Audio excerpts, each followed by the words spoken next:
I do think my script is going to be one of the best today, but not because I created it. I actually completely poached it from Phil.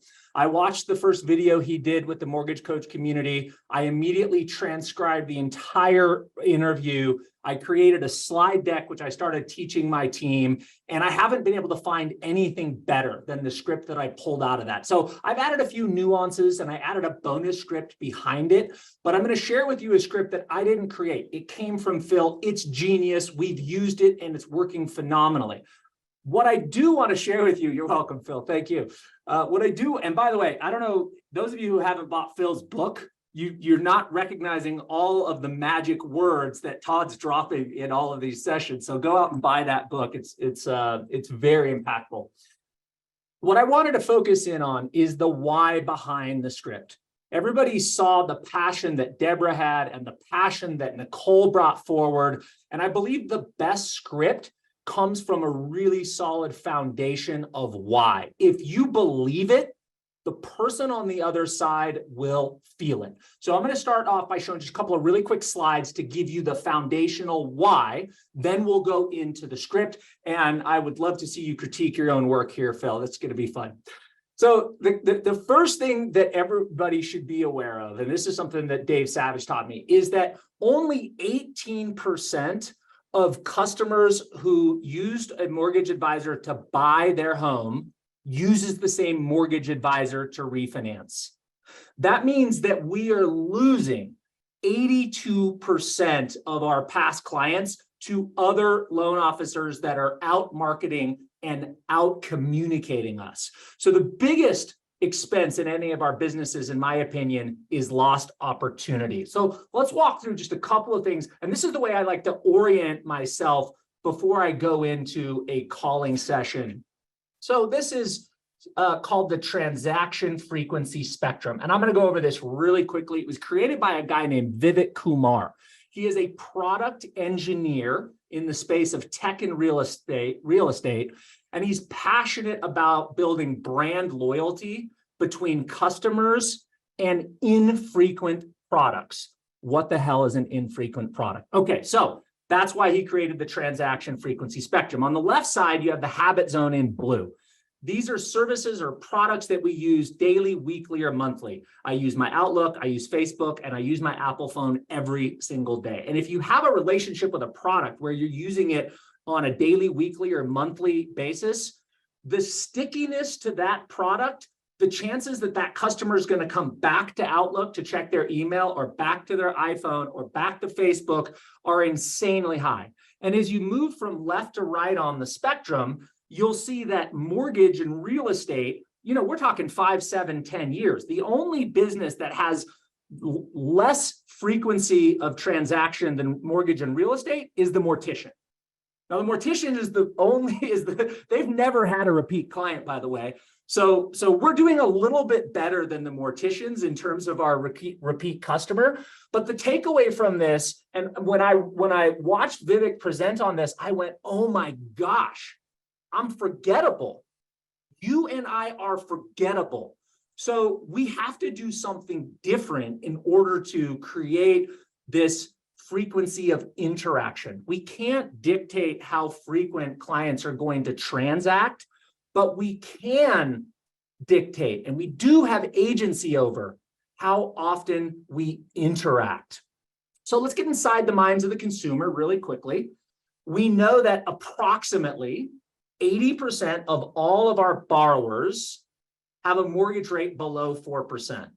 Now, that's really important to know, right? If the talk that I'm speaking about is how to optimize opportunities from your database. So we need to put ourselves in the position of that consumer. They've got a 3, 4, or 5, 2, 3, or 4% rate. They're not necessarily motivated to do anything. The other thing that is true about the average American homeowner is that they have 58% equity. So they're very comfortable. They have a ton of equity. They have a very low fixed mortgage rate. And that is why we are experiencing the real estate and mortgage deep freeze. That's why the number of transactions is slowing. And so if we have less transactions, if customers are going to transact less likely, it's incumbent on us to increase the frequency of interaction. And I'm going to give you the speech that I learned from Phil around that. Now, look, many people have done great in their real estate. Their values are up. They've locked in a 3% mortgage rate, but all is not well in the life of the American consumer. In fact, Americans are living off credit cards and depleting savings, right? We've seen inflation that continues to eat away at the budget of our fixed income households. We've seen the Federal Reserve push up short-term interest rates. Credit cards, average interest rate today, 20.62%. Home equity lines, average interest rate, 8.16%. New cars, 7.42%. Used cars, 12.39%. These are averages. These are not bad credit, folks. Personal loans, average rate, 12.5%. Buy now, pay later loans between 19 and 23%. So not only is there record amounts of credit card debt and other debt that's stacking up, but the personal savings rate is really low, looking back over long periods of history. So the household blended debt ratios of our customers are blowing out in spite of the record low interest rates. Now, team, for me, that screams opportunity. And I see opportunity in three ways, just reflecting on those slides. Number one, we have agency and dominion over our ability to increase the frequency of interaction. Remind that customer that we are still valuable to them, and we can still help them create wealth, even though they're in their home already. We didn't just sell them debt and walk away. The second thing is we can help educate them and teach them about their household blended debt ratio. Yeah, I know you don't want to leave your 3% mortgage, but would you like to leave your 20% credit card and your 19% buy now, pay later, and your 8% home equity line? We have to educate them about that blended household debt ratio. And then last but not least, we need to start talking to them about what an equity transition plan is. That previous customer of ours who has 58% equity, should they be putting 58% of that equity down on the next home?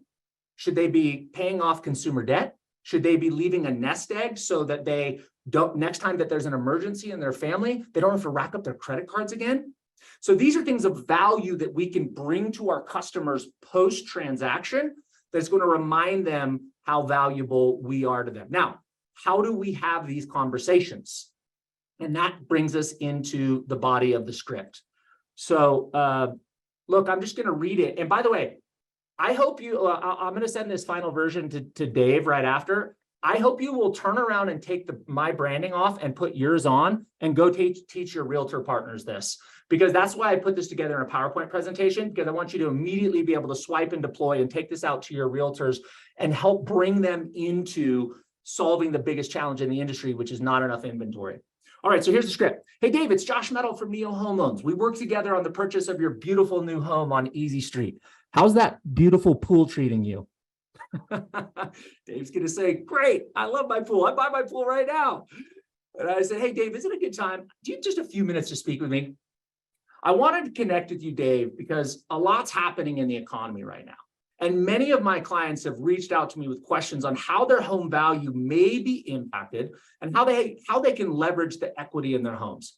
Many of my clients, in fact, find themselves in one of three situations. One, they've outgrown their home. They'd like to move, but they feel trapped because of their ultra low mortgage rate. Or they want to access the incredible amount of equity that's built up in their home, pay off non-mortgage debts, potentially renovate their homes. But again, many of them are feeling stuck because of that ultra low first mortgage rate. And last but not least, some of my clients are actually considering cashing out. They're talking about selling their home while the market's at an all-time high, taking that equity and really using it as a vehicle to fuel their retirement. So Dave, out of curiosity, do you find yourself in any of these three situations? And then we just pause. And then we just listen. And I wrote the entire script out because I think you should say it a few times. But when I have these notes in front of me, all I would have is just a couple of words, right? I would just have a couple of stem cell reminders to help me of the direction that I want to go. I've practiced it enough time that I would just flow from the basic script. As Phil said, you have the script so you're prepared. And when you're prepared, you don't need the script. So that's going to lead to a conversation where Dave tells me what's going on in his life. Yes, I need to pay off debt. Gosh, man, my wife got injured. She was out of work. We've racked up a bunch of credit cards. It opens up conversation. And then I would move on to some of the magic words that are inside Phil's book. Hey, Dave, I bet you're a bit like me in that you believe information affords you optionality. See, most people want options, so they know what's possible and they can take advantage of opportunities when they see them. Are you open-minded to my team creating an equity transition plan to show you what the numbers might look like if you were to consider selling your home and buying another one? Or if they gave me feedback that they're very happy with their home, they're still enjoying it, but they really have some non-mortgage debts that they have some energy or consideration around. And I'd say, hey, are you open-minded to my team calculating your household blended debt ratio? The hell is a household blended debt ratio? Well, that's where we take your mortgage rate, we plug it in with the rest of your debts, and we show you universally what is your household debt ratio that you're paying on all of your debts. And then I can present potential options to lower your outgoing expenses, create more monthly cash flow in your family budget, and ideally, I'd love to show you a way to accelerate your retirement savings. Is that something that you might be open to? So team, I'll provide these so you can take the scripts. But here's what I wanted to point out. Yesterday's clients are tomorrow's transactions. We don't have any inventory, right? If you go back 40 years, inventory is less than 50% to what it is averaged over that period of time. The people who have homes to sell are our past customers. We have to have conversations. We have to ask questions. We have to rebuild that relationship. And those are the things that will lead us to more transactions. Said another way, increase your frequency of interaction if you want to increase your frequency of transaction. And then last script, and I'll turn my share off because I know people are going to say, well, that's great, Josh, but how do you get people on the phone? Well, here's a little script that I created for a voicemail. Hey, Dave, it's Josh Mettle at Neo Home Loans. I helped you buy your home on Easy Street last year. I hope you're still enjoying that beautiful pool. I'm calling to see if you've been watching what's going on with home values in your neighborhood over the last 90 days. I'll text you a link to schedule a quick 15-minute call if you want to discuss more. Click. That's it. Short, sweet, followed by a text right to my Calendly where people can book an appointment. And then from that point, we roll through a script that is, very similar to this one that we went over.